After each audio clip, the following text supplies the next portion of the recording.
Okay, I just want it to be known here that we've got a little butthole on the fence right there. I opened up the door and I thought that something large like that and something loud like that would like at least make it jumpy, and he's just hanging out.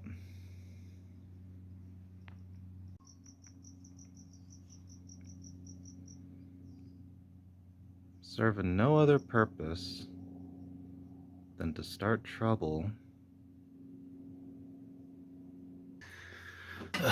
And even as I did all that, like, I wasn't even a deterrent to him. Has no...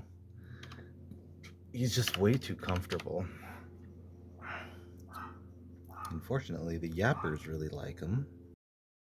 Okay, I can't wait for the dog anymore. And I'm sitting here waiting for this thing to bake.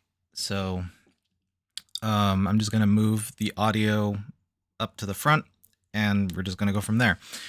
So the idea for this particular blender session was I wanted to try to get like a lawn watering type thing going on, because those are the sounds that I'm hearing outside.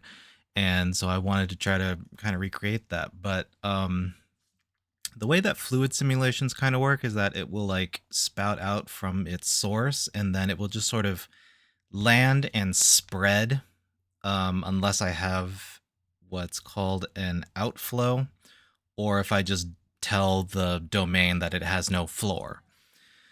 But I don't really care about that. What I really care about, and it's the reason why I kind of made that that one plane into a lattice, is because I do kind of want the liquid to disappear like underneath the quote-unquote grass, but I also kind of want it to splash up every once in a while. So the solid plane has no interaction with the liquid whatsoever, because that's going to be my grass. That's where the liquid's going to disappear underneath.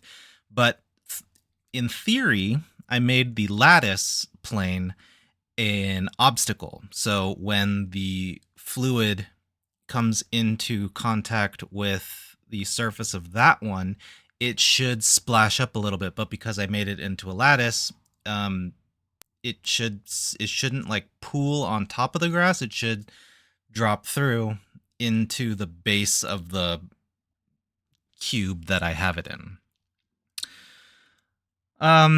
But this has been mostly the day, is waiting for baking progresses to finish. And that generally takes a while.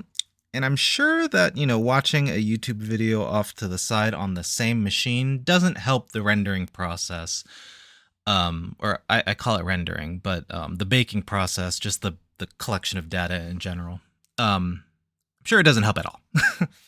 So in case I need space filler, then what I would also want to talk about is sort of my other targets that I have, but I just never get the energy or I get some sort of distracted to getting around to doing it. And one of those things is opening up a program that I have on Steam that's called LIV, or Live, I guess. And it's, again, I think I described this before, but it's a program where you can set up a camera and basically do a mixed reality type of thing where your camera's behind you, you're in the midground, and then in front of you is the video game that you're playing in VR. And so as I am wrapping up this narration, we are at 54%. So we're 54 frames out of 100 frames. So I'm gonna probably be sitting here after dinner. So yeah, so while I ponder the future, I'm going to leave this video here in the past.